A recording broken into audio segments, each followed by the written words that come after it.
बिस्मिल्लाहिर्रहमानिर्रहीम।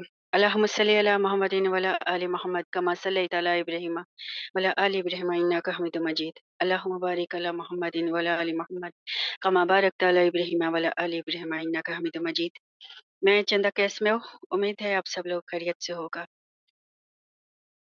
आज हम मेवात का एक एक रस्म के बारे में बात करेंगे और कुआ पूजना कहवा रस्म सु कुछ मेवात का हवाला से जिक्र होएगो और कुछ मेवात का रस्म-रिवाज कुछ रस्म-रिवाज ना एक हुआ पूछना एक उन्हन को इबादत तो नहीं मतलब एक रस्म ही उन्हन की। कुरान मजीद फुरकान हमीद में खालिक के बारी को इरशाद है कि हमने हर जानदार चीज़ पानी से पैदा करी है और शायद यही हकीमाना सोच है कि मैं उस समाज में कुआँ पूजा को इज़हार जगह-जगह हुआ है। दुल्हन अपनी घर से विदायगी के वक़्त समधी को कुआँ पूजनो, बहू का अपना ससुराल के कुआँ पूजनो, बच्चा जब 10-12 दिन को हो जावे हो तब कुआँ पूजा जावे हो और गोया मेवन के यहाँ पानी की कद्र कीमत कुछ ज़्यादा ही और शायद ये वजह से इनको कोई भी काम कुआँ पूजे बगैर मुकम्मल ना हो रही हो। और जा दिन कुआँ पूजा जा दिन बच्चा है कुआँ की पूजा के लिए लेके जाए हुए हो, वह दिन बच्चा और माँ दोनों नहा धो के नया कपड़ा पहनता, गाँव की वो औरत जो ये रस्म की अदायगी में इनके हमरा जाग रही, वो भी नहा धो के नया कपड़ा अच्छा क लिबास पहन के, ज़ेब-ए-तन होके, ज़ेवर पहन के, अच्छी तरह सज-सवर के और गीत गाते हुए ये कारवान पैदल गाँव के बाहर कुआँ की तरफ रवाना हो जाता। इनका सर पे नई ईंधी होती, कोरा घड़ा होता और जो माँ ही जो नवमौलूद बच्चा की माँ होक रही, वा को घड़ा है कोई नाइन उठा के रही या मिरासन उठा के रही। और अगर बच्चा कहीं बड़ा घर को चश्म-चराग हो तो वाक़ई हमरा नाई, मिरासी, डोम, नट ये वग़ैरह अपना साज़न के साथ, करतबन के साथ, वो माँ-बेटान के साथ, ज़च्चा-बच्चा के साथ आगे वो जो है ना गाता-बजाता आगे चले हैं।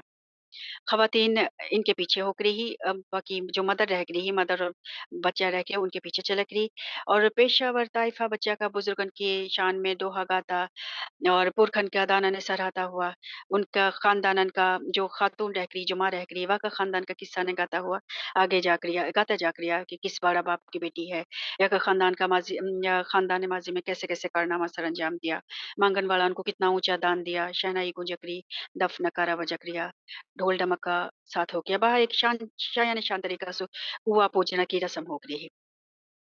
अब ज़िक्र कर रहा कि अलख का कुआँ की। मेवात में मुगल बादशाह बादशाह शहंशाह का अहद में अजानगढ़ अजानगढ़ का मेयो राजा राजा राय भान की बहू लाली को कुआं पूजनो एक तारीखी मार्को है जो महज एक रस्म की अदायगी नहीं कल बल्कि वो मेवन की आन को शान को मसला बन गो के जाए जामे मेवात का सुरमान ने वीरन ने अपना खून दे के अपना खून सु रंगीन करके हमेशा के लिए ये वालों किस्सा जो है ना अमर कर दी। तो अलख का कुआँ की पूजा हो शुरू हुआ है। लाली राजा राय भान लाली राजा राय भान जो वाली अजानगढ़ हो। मेवात में 5 पहाड़ का नाम से मशहूर। राजा राजा राय भान अजानगढ़ को राजा मेवात अजानगढ़ जो 5 पहाड़ का नाम से मशहूर हो। वाका वली अहद कुंवर जोध सिंह की बीवी है। अच्छा नाम सिमिलर लगेगा क्योंकि आप लगे कि कई हिंदुओं को ज़िक्र है, सिखन को ज़िक्र है, ऐसा ना हो।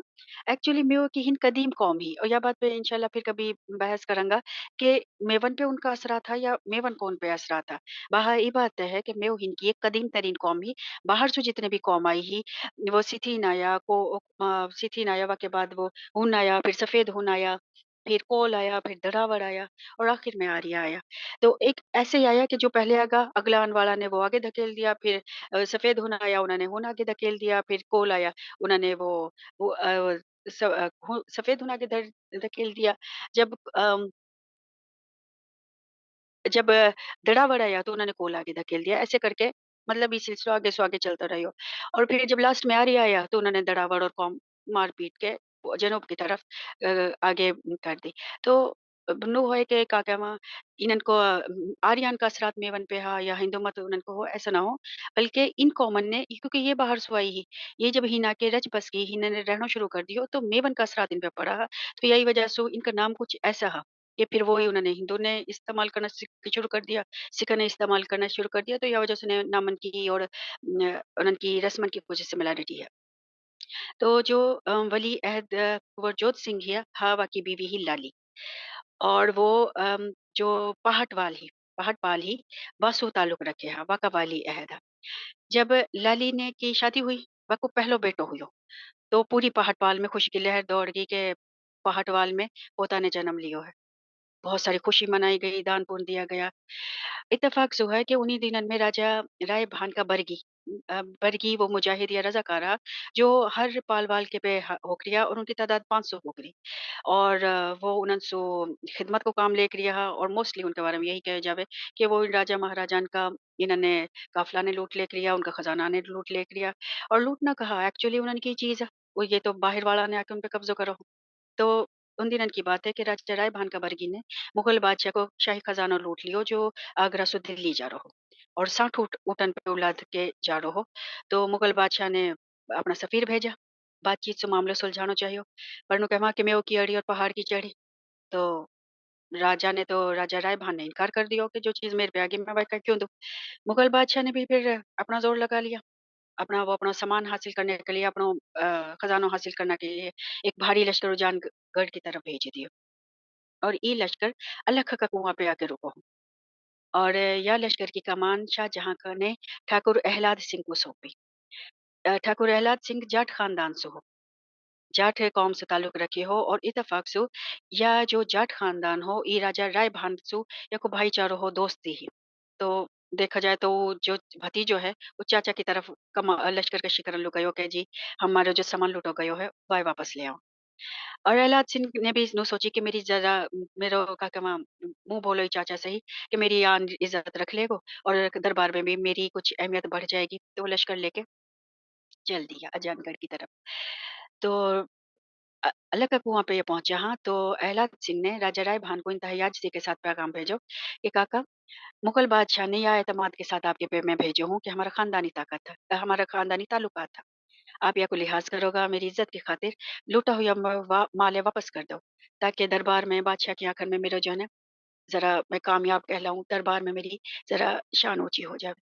और मोइनू भी पता है कि आप लोगन की रीत है कि लूटा हुआ माल है वापस ना करो, तो इतनी मेहरबानी कर दो कि सारा ही ना सही, थोड़ा सा माल है वापस कर दो, कि मैं वही ये ले जाके मुगल दरबार में पेश कर दूंगा कि जी मैं तो आपकी चीजें वापस ले आया हूँ, ऐसे आपकी रीत भी कायम रहेगी, मेरा भरम भी बन जाएगा। तो अब काका, मेरी लाज आपका हाथ में है, तो भतीजा की अर्ज कबूल कर लो, और यह है हमारा कुछ माल है वापस कर दो। रावला में कुंवर की पैदाइश को जश्न मनाया जा रहा हो। रावला मेवाती में व महल जो क्या वहाँ, जहाँ में ये राजा की बीवी रानी रह रही। तो लाली रानी बेनता खुशी के पहली बार में वको पहली औलादी वको बेटो हुयो है। लेकिन नो है के हसद भी ज़ाहिर है कि द देवरानी जेठानी में ही हसद तो हमेशा से ही चलता आ रहा है। तो वो तो बहुत खुशी तो वकी कई दौरानी जेठानी ने या खुशी का मौका पे तानो दे दिया वको कि बेटो हुयो तो का हुयो, तैने कौन सो अलग कुओं पूज लियो। अभी तानो जब लाली रानी के पे जाके पहुँचो, मैं ही ना बर्दाश्त कर सकी। वनवाइला में अपना शौहर कुंवर जोत सिंह को पैगाम भिजवायो कि ससुरो बसे पहाड़ में और बाप मेरो पाली, ससुरो बसे पहाड़ में और बाप मेरो लाली, कुआँ पूजूंगी अलख को, हूँ मैं नाव जाद लाली। यानी मेरो ससुर 5 पहाड़ को बड़ राजा है, और मेरो बाप पालदार सरदार है, और मेरो नाम पैदाइशी नाम ही लाली रखा गयो है, यानी सुरखुरु, कामयाब। तो या नाम की लाज निभाने के मारे मैंने अलख को कुआँ पूजना है। दूसरी तरफ प्रहलाद सिंह राठौर की दरखास्त राजा राय भान को पेश करी गई। राजा ने अपना भाई बंदी को लिहाज करके सब्र तहमुल से बात सुनी, और एलचो से कही, राठौर पुत अपने मारे कुछ मांगतो तो जान भी हाजिर है, पर हमने तो वो मुगलन को सुमाल छीनो है, तो वो मुगलन को माल मांग रो है, हम या तोहिने भला कैसे बर्दाश्त कर सका। एहलाद सिंह शायद यह बातें भूल रहा है कि हम राजा टोडरमल का जाना शीना, और वा टोडरमल का जाने शाहजहां का दादा अकबर को चेतावनी दी ही कि हमसे तवक्को ना रखे कि हम वाका दरबार में आके वाको सलामी देंगे। अगर हमसे दोस्ती दरकार है तो खुद चल के आए हमारा दरबार में। और फिर ई वालो शेर कहियो, ने दोहा शेर कहियो कि 5 पहाड़ की राजाई और पूरो मेरो दल, 5 पहाड़ की राजाई और पूरो मेरो दल, आधे अकबर बादशाह, आधा टोडरमल, आधा राजा टोडरमल। तो जा और जाके तुरंत बच्चा से कह दे माल हमारो है, हमने ले लियो। वो कौन सो काबुल से लेके आयो हो आया। एहलाद सिंह यह सुन के मायूस ना हुयो। वो ज़ाहिर है खाली हाथ काहे मुँह से वापस जातो। तो अपना पड़ाव लेके वहाँ पे कुआँ पे पड़ो रहियो कि शायद बातचीत आगे बढ़े, शायद मेरे काका के हाल पे तरस आ जावे और भतीजा के साथ कुछ गुफ्त शनीद आगे करे। तो हालात ये है कि जब रावला सु महल सु रानी लाली को पैगाम जोत सिंह को मिलो, तो वने वापसी पे पैगाम भेजी दियो कि रानी जी अभी हालात ऐसा ना हा कि अलग की पूजा करी जा सके, अलग का कुआँ पूजा जा सके। यह रस्म आज़ी तौर पे वैसे ही अदा कर लो। बाद में जब मुगल फ़ौज यहीं से चली जाएँगी, तो जी भर के अलग का कुआँ पूज लियो। लेकिन वो कहवा है ना कि राज की हट, तिरिया की हट और बालक हट। राजहट, बालकहट और तिरियाहट ये तीनों बड़ी खतरनाक रहमा। ये जब ये अड़ जावा तो होना हाँ, राज कहवा राजा सु, बादशाह सु, तिरिया कहवा खातून सु, औरत सु और बालक बच्चा। कि इन तीनों की जिद इतनी खतरनाक रहवे कि जब ये अड़ जावा तो ये पीछे ना हटा हाँ। अब मेवनी को जब ये जवाब मिलो, रानी लाली को ये जवाब मिलो, वो तो गुस्सा में आ गई। फौरन अपना शौहर नामदार को लिखो भेजो कि महाराज 5 पहाड़ का आवा लिया है दो। आपकी तलवार इनकी बड़ी तारीफ सुनी। कहा आपकी तलवार जंगालूद होगी। और सुनो, अगर मैंने तेरा दौर में अलग को कुआं ना पूछो तो बस कोई बात ना है, बस इतनी मेहरबानी फरमा दियो। आइंदा शौहर की हैसियत से मेरी सेज पे कदम मत रखियो। मैं शेर मैनू कही गई है, दोहा मैनू कही है, पांच पहाड़ को राओ जी, पांच पहाड़ को राओ जी, तेरी अमर सदा को तेग, के तू कुआ पुजवा दे अलग को, के तू कुआ पुजवा दे अलग को, ना तर ना ना तर चढ़ियो मेरी सेज, ना तर चढ़ियो मेरी सेज। के अगर को अलग को कुआँ ना पुजवा सको तो फिर मेरी सेज पे मत आयो दोबारा। अब मेयो मर्द के मारे बीवी को तानो बड़ो मतलब आग लगा दी उन्होंने, गैरत जाग उठी। तो उन्होंने अपना वालिद राजा राय भान के इल्म में लाए बगैर एहलाद सिंह को पैगाम ज़बानी पैगाम भिजवा दियो कि अपनी फौजन ने कुआं से जरा दूर हटा लो, घर की औरत बच्चा के साथ कुआं पूजन के मारे आ रही है। एहलाद सिंह ने भी मौका गनीमत जानो कि अगर राव की बात मान ली, फौज पीछे हटा ली तो यकीनन कुआं पुजवाना की रस्म का बदला में वो शायद मेरे साथ कुछ डील कर लेवे और खजाना वापस कर देवे। तो वने जो एलची है सफीरा उनके सामने ही हुक्म सादे करो कि शाही फौज ने अल्लाह का कुआं से कुछ दूर हटा लो ताकि मैं रानी आवा और कुआं पूजा मतलब बिला झिझक होके कुआं पूजा।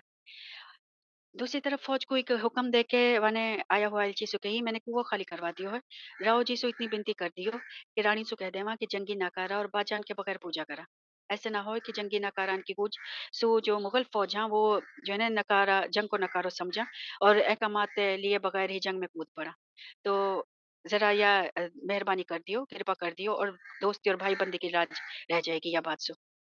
कुंवर जोध सिंह ने ये पैगाम सुनो तो सोच में पड़ गो कि ये कैसी पूजा होएगी जो गाजा बाजान के बगैर होएगी। और फिर वने कोई फैसला करना से पहले ही वने रावला में रानी लाली की राय पूछना के हमारे आदमी भेजो कि रानी से कह दो कि सखीन सहेलीन के साथ ने सिर्फ गीत गा के गीत गाती आवा और पूजा कर लेवे। अपने साथ वो जो नकारा और राजवाड़ा ये शहनाई वगैरह ना लेके आए, ना ही डोम मिरासी वगैरह लेके आए। अब वो मेवणी ही माने पैगाम सुनो तो तड़क गई। कहने लगी मैं जब रस्म पूरी करने जा रही हूँ तो रिवायत के मुताबिक पूरी आन बान शान से जाऊंगी। तो मैं कई जो है ना वह उन्होंने फौज की राजा महाराजा ना करूं कि मैं अपना भरने अपना वो रस्म कहीं को बदलूं उनके मारे उनका डर सु। अब जोध सिंह को रानी ने ऐसा वो पुरजोश पैगाम पहुंचायो तो जोध सिंह की भी गैरत आई। नु कि महज एक पैगाम के लिए हम अपनी रिवायत के ऊपर से पोस्ट डाला। तो मैंने एहतियाती तौर पे एक जंगी दस्तों रानी की हिफाजत के साथ के लिए भेज दियो कि रानी और वो जो उनकी जो आएँगी तो एहतियातन हिफाजत के तौर पे ये फौजी दस्तों जो है ना उनके साथ रहबे। जब ये पैगाम मिलो है तो रानी लाली तैयार पूरी आन-बान के साथ मेओ-शान के साथ निकली है। नकारान पे चोट पर चोट डालती, शहनाई गूंजती हुई। जब वो काफ़िलो एक कारवान जब अलग का कुआँ की तरफ रवाना हुई हो, तो एहलाद सिंह परेशान हो गो। तो वाए तो पतो हो कि ये जंगी नकारा ना हाँ, ये सिर्फ पूजा के खातिर ये नकारा बजाता हुआ आ रहा। पर दूर बिखरी हुई मुगल फौज ने ये जंगी ऐलान समझो और या से पहले के एहलाद सिंह अपनी बात उन तक पहुंचा दो कि ये सिर्फ रस्म के लिए आ रहा। दूसरी तरफ मुगल फौज ने वो जो दस्तों आ रहो जो उनको कारवान आ रहो रानी को नकारा बजाते हुए वहाँ पे घोड़ा दागना शुरू कर दिया। और जोध सिंह तो पहले ही अलर्ट हो क्योंकि उन्होंने रानी के साथ एक फौजी दस्त तो पहले कर रखा हो। तो उन्होंने देखी कि हमारा कारवान पे गोला दागा जा रहा। वो भी मुकाबला के लिए खड़ा होगा। तो लिहाज़ा उन्होंने औरत तो पीछे कर दी और खुद भी आगे आ गए। और यसु पहले कि मुगल फ़ौजी कुआँ पे फिर कब्ज़ा करा, आगे बढ़ के उन्होंने मुगल फ़ौज की पेशकदमी रोक दी और देखते ही देखते दोनों फ़ौजन में घमसान को रन पड़। अब अहलाद सिंह की बेबसी तमाशो देख रहो है कि मैंने तो इनसे मना करी कि नक्कारा ने मत बजायो और थोड़ो-सो शक भी वही पड़ो वनी की ऐसो ऐसा भी हो सके है कि इन्होंने मेरी बात तो मान ली कंवर जोत सिंह ने मेरी बात तो मान ली, पर उन्होंने नो है कि मैंने कुआँ खाली करवा लियो है। तो यकवा मैं इन्होंने पीछे धकेल के मैं इन्हन पे जो है पेशकदमी करके इन्हन पे काबू कर लऊँ इन्होंने। और उसको जोत सिंह के ही डर हो न जोत सिंह भी शक में हो कि इन्होंने फ़ौज पीछे तो करी हाँ, लेकिन ये जंगी मूड में हाँ, तो ये इन्होंने तो बस जो है ना या वजह से बैक फिट गया हाँ, कि जी ये पलट के फिर हमलो कर। तो फिर का हुइयो कि जी उन्होंने यूँ ही समझो कि अहलाद सिंह समझ लो कि हमने यरगा माल बनाएँगा और अब जो है ना अपना लुट्टा या माल है जो है ना नाहमन को ना देसा और उसको राय भान भी ये समझ लो कि जी ये तो हमने यरगमाल बनाने के मारे यरगमाल बनाएँगे और अपना लूटा या माल के मारे इन्होंने जो है गोलाबारी शुरू कर दी। तो और उसको मेयोनी ने जब देखो कि जी गोलाबारी शुरू हो गया, जंग शुरू हो गया तो अपना रिवायती गीत गाने की बजाय जंगी तराना पढ़ना शुरू कर दिया। तो कहवा के 5 पहाड़ को राज जी, घुड़सू बाँधो जीन, 5 पहाड़ को राज जी, घुड़सू बाँधो जीन, इन आभा की इन अफ़गानी पापनन ने मार लियो बरछीन कि ए 5 पहाड़ का बहादुर अपना घोड़ान पे जीन कस लो और इन अफ़गानी ज़ालिमन ने अपनी बरछीन से छेद दो। जब ये घमसान को रन पड़ो है तो जो महारानी ही जो राजा राय भान की बीवी ही रानी ही उन्होंने घोड़ी पकड़ी और जाके जो है ना गाँव पहुँच गई। गाँव घोड़ी कसी और दौड़ते हुए गाँव पहुँची हैं और वो जो राजा साहब है, वो तो बैठा अपनी वहाँ पे उनसे कह भैया अपनी बैठक कह लो अपनी चौपाल पे बैठा है और जी वो जाम पे जाम चढ़ा रहा है। तो उन्होंने ने वो उन्होंने से जाके कहिए नागलपारा गाँव को नागुलपारा गाँव को, ना पहाड़ को जाम, नागुलपारा गाँव को, ना पहाड़ को जाम, चौधर 5 पहाड़ की तैने कैसे सजी तोहे कैसे सजी गुलाम। चौधर 5 पहाड़ की तो ये कैसे सजी गुलाम कि तू गुलपारा उनका गाँव का नाम है कि तू पहाड़ है गुल का पारा ना तो गुलपारा गाँव को है ना तो पहाड़ को जाम कहवा औलाद सु कि ना तो गुलपारा को गाँव को है ना तो पहाड़ को जाम है तू कैसे 5 पहाड़ को चौधर है कि तैने जो है ना ये गुलामी तैने ये वो मुगलन की गुलामी कबूल कर ली। अब राजा जी ने बात सुनी तो अपना गिलास तो वहां फेंको घोड़ी कसी मैदान जंग में पहुंच गया और फिर खूब 2 फ़ौजन के बीच में अच्छो खासो घमसान कुरन पड़ो, खूब कत्लो-गारत भी हुई। लेकिन नु हुयो कि ई मुगलन की और मेवन की आखिरी लड़ाई। मेवन ने वो ऐसा वो खूब उन्हन की धुलाई लगाई मुगल फ़ौजन की कि वाक़ई बाद मुगलन को या बाकी इनको जो भी क्योंकि आखिर वो कौम चली कि मुगलन में और मेवन में वाक़ई बाद दोबारा लड़ाई ना शाहजहाँ के बाद वक़्त बेटो आलमगीर बादशाह बणो, तो वाने अपना बाप-दादान की नसीहत सो अंजाम पकड़ो और वाने समझ ली कि मैं हुकम सु ताकत सु ना जीतो जा सके। सुलह और अमन के साथ रहना में खैर वाफ़ियत है। तो वाने फिर अमन वालो रास्तो इख्तियार करो और फिर वाने कहा करो कि भारी तादाद में मेयो जो है ना फ़ौजी भर्ती करा। माने सुलह के तौर पे और मतलब बुर्दबारी को काम लेते हुए मैंने पेशकश करी। बहुत सारा जो मेयो कौम का लोग हा, वो अपनी फ़ौज में भर्ती करा, लेकिन उन्हों के दिल में ताज्जुब तो हो ना कि इन्होंने हमारे साथ कहा-कहा करो है। तो उन्होंने कहा करो आलमगीर ने कहा करो ये जो फ़ौजी जहाँ ये दक्कन में ले जाके आबाद कर दिया। ताकि ये वापस आके सूरमहा ये बड़ा जंगजू किस्म का है, तो कि ये वापस मेवात में जाएँगा तो फिर ताकत बन जाएँगा। तो ऐसा करो कि इनकी ताकतें बढ़ा दो, तो वो हैदराबाद में जाके वूँ ले जाके ये बसा दिया और आज भी हैदराबाद दक्कन में छोटी मेवात का नाम सो इलाको जानो जावे है, जहाँ में वो उन्होंने आलमगीर ने ये में वूँ ले जाके बसाया। बा ये आखिरी जंग ही जो मेवात की और मुगलन के दरमियान हुई, वक़्त बाद उन्होंने कभी जंग ना हुई। अच्छा अलग हुआ की रस्म का ही कि औरत जो है ना बाहर, घरंसू कुआँ पूजना के मारे निकले ही, धूम-धाम सोरान बाँसु जैसे रानी लाली निकले ही। तो उनके साथ मर्दन की फ़ौज ना होकरी बल्कि वो मिरासी होकरिया, नाई होकरिया, डोम होकरिया, जो झांझन बजा करिया, कटोरी बजा करिया, ढोलक, तबला, पखावाजी, चिमटा, सारंगी इन्होंने बजाता हुआ उनके आगे-आगे चले आ। फिर कुआँ पे पहुँच के बच्चा के सर पे संदूर लगायो जावे हो। जक मतलब रहवे हो कि तेरी तकदीर सूरज की तरह सदा रोशन और ताबदार रहवे। बच्चे के सर पे तिलक तिलक लगा के माँ का माँग में सिंदूर भरो जावे कि वो सदा सुहागन रहवे और वाको सुहाग सूरज की तरह दायमी और रोशन रहवे। फिर या सिंदूर सुही कुआँ की मंडेर पे सटीका को निशान बनायो जावे हो, कि नस्ल दर नस्ल ई सिलसिलो ऐसे ही चलतो रहेवे। लाल रंग की नई निचवा और नयो डोल कुआँ में डाल के पानी खींचो जावे हो। और जा दिन ये रस्म होवे ही, वा दिन हर पिनहारी अपने साथ नई गागरी लेके आवे ही, पूरी गागरी। और नई गागरी में थोड़ो-सो पानी भर के वाहे बच्चा की माँ का सर पे अलामती तौर पे नई गागरी में मग थोड़ो-सो पानी भर के अलामती तौर पे बच्चा की माँ का सर पे रखो जावे हो। वो सिर्फ़ सर पे ही रखो जावे हो कि वो एंडी पे ही छोकरी हो, बोझ ना डालो जाकरी हो। और फिर फ़ौरन ही कोई औरत या वा गागरी वा का सर पे सु हटा लेकरी ही। बस इतनी सी पूजा होकरी ही कि ये पानी है बतौर तबर्रुक के एक-एक चुल्लू सा पीती। और जो माँ बच्चा रह क्रिया उनका मुँह में भी वो पानी उनको भी पिलाया जाकरी हो। बच्चे का मुँह में कुछ ड्रॉप्स डाला दा जावे या कुछ बूंद टपकाई जावे ही। और कुछ ज़रा शो-खुशंग किस्म की फूफी अपना भतीजा है, जब कुआँ पे की पूजा के लिए लेके जाकरी तो मुंडेर पे लुटा के वका पानी सुनहला भी देकरी कि मतलब ये ज़्यादा मोतबर और ज़्यादा पाक होगो है। और फिर यही औरत अपनी गागरी ने और झंझरी ने भर के हँसती गाती हुई, गीत गाती हुई वापस अपने घरन की तरफ लौट जावेही। ई इतनी सी रस्म रह रही। फिर वापसी पे जब वो घर पहुँचा रही तो उनको इस्तकबाल गुड़-सू, शक्कर, लड्डू या पींटी बाँट के करो जाकरी, उनको इस्तकबाल कर रखी हो जाकरी हो। और बाकी वो ख़वातीन और जो इनका तमाशा देखने वाला बच्चा रह गरिया, उनको मुट्ठी भर-भर के मिठाई या गुड़ दियो जाकरी हो। और टहलवा टहलवा वो जो खिदमतगार लोग रह गरिया, मेवात में उनसे टहलवा कहा गरिया। वो जो नई मिरासी, वो जो खातून का और बच्चा का माँ-बेटा इनकी खिदमत वगैरह के लिए। और मतलब मेवात में जो भी खिदमतगार हा, चाहे घर का उन्हन का हा चौपालन का जितना भी उनसे टहलवा कह गया अपना मुलाज़िमन सु। टहलवान को नेक दियो जाकरी हो, दाई को खुसूसी तौर पे दान दियो जाकरी हो। और तकरीब का इख्तिताम पे ख़वातीन अपना रंग में गुज़िश्ता हुआ पूजना को मवाज़नो करक रही कि वा वक़्त इतनो दान दियो हो, वा वक़्त वा फलाँ को इतनो कुछ नेक दिया गया है। उनको ज़िक्र कर रही, उनकी सा कहानी ने सुना करी। और फिर ऐसे ही हँसती-गाती, गीत गाती हुई ये रस्म अपना इख्तिताम को पहुँच जा रही। मेवन में एक हुआ पूजाना को एक रस्म ही और मतलब एक त्योहार हो, कोई मज़हबी वो ना हो लेकिन एक रस्म ही, एक त्योहार हो।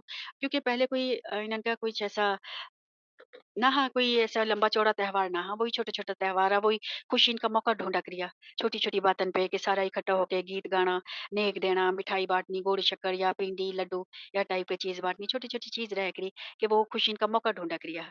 तो कदीम मेवात में कुआँ पुजवाई की एक रस्म थी और यह करनो मतलब शगुन समझो जावियो कि ऐसे करके जावा क्योंकि पानी मोतबर समझा। पानी देखो जाए तो कुरान पाक में भी ज़िक्र है, अल्लाह पाक भी ज़िक्र करे है। और देखो जाए तो हम ज़मज़म एक पानी तो है लेकिन हमारे लिए मोतबर है।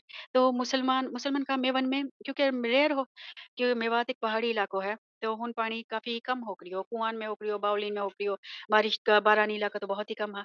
तो पानी एक उनके लिए मोतबर और एक पाकीज़ा चीज़ ही, जाकि वो काफ़ी इज़्ज़त करे, काफ़ी उनकी कदर-ओ-कीमत है। तो ई एक मेवात को किस्सो हो। और अलख का कुआँ हमारी शायद नई नस्ल है तो पता ना होएगो लेकिन पुराना लोगन ने अलख का कुआँ की लड़ाई में काफ़ी दिलचस्पी होएगी, वो या का ज़िक्र भी करता होएगा कि ई एक वाक़ियो गुज़रो हो मेवात में। और शायद उनका बुज़ुर्गन में भी उनमें से भी कई का बुज़ुर्ग शामिल होया हुआ वहाँ लड़ाई में। तो ई हो आज को किस्सो। मेवन की शान में। और एक बात और मैं थोड़ा ऐड करना चाहूँगी ये राजा टोडरमल इंशाअल्लाह इंशाअल्लाह कभी दोबारा ज़िक्र होएगा कई मौज़ू पे, तो मैं ज़िक्र करूँगी कि ये हमारा नाम ऐसा सिमिलर क्यों हा, हमारा रस्म-ओ-रिवाज ऐसे सिमिलर क्यों हा, ये सारी की सारी चीज़ हिंदून की नहीं, एक्चुअली ये सारी चीज़ रस्म मेवन की। मेवन की रस्म ही जो कि बाकी लोगों ने उनसे अडॉप्ट करी ही। क्योंकि एक एग्ज़ाम्पल मैं आपको ऐसे करके दूँ कि हमने ही ना पाकिस्तान में आए हुए कितना साल हो गया होगा, मोर देन 75-76 इयर्स मतलब 80 तक हम लोग इस सालन में होगा। 80 सालन में इन स 75-78 सालन में हम अपना सारा रस्म-ओ-रिवाज भूल गा। हत्ता कि हमारा लिबास, हमारी ज़बान, हमारा खाना पकाना, हमारे तकरीबात, त्योहार ऑलमोस्ट सारा का सारा ऐसा होगा जैसा कि या इलाका का या सरज़मीन का लोगन का हा। अब ना पता चले हमारी मेहंदी की रस्म कौन-सी ही, हमारी माइयों की रस्म कौन-सी, वो सारी की सारी ऐसी होगी जो सरज़मीन पंजाब में या बाकी जिन-जिन इलाक़न में वो जाके बसा। अब कराची का मेवा ने देख लो, वहीं पंजाब का मेवा से टोटली डिफरेंट लगेगा क्योंकि उन्होंने वहाँ माहौल को असर लियो। तो जो बाकी की कौम आई ही, उन्होंने हीन का रहन वालान को असर लियो हो, ना कि मेवन ने उनको असर लियो हो। या वजह से हमारा नाम, हमारा रस्म-ओ-रिवाज, हमारा कल्चर, तमद्दन सारा का सारा उन लोगों ने बोरो करो हो, हमने उनन से बोरो ना करो हो।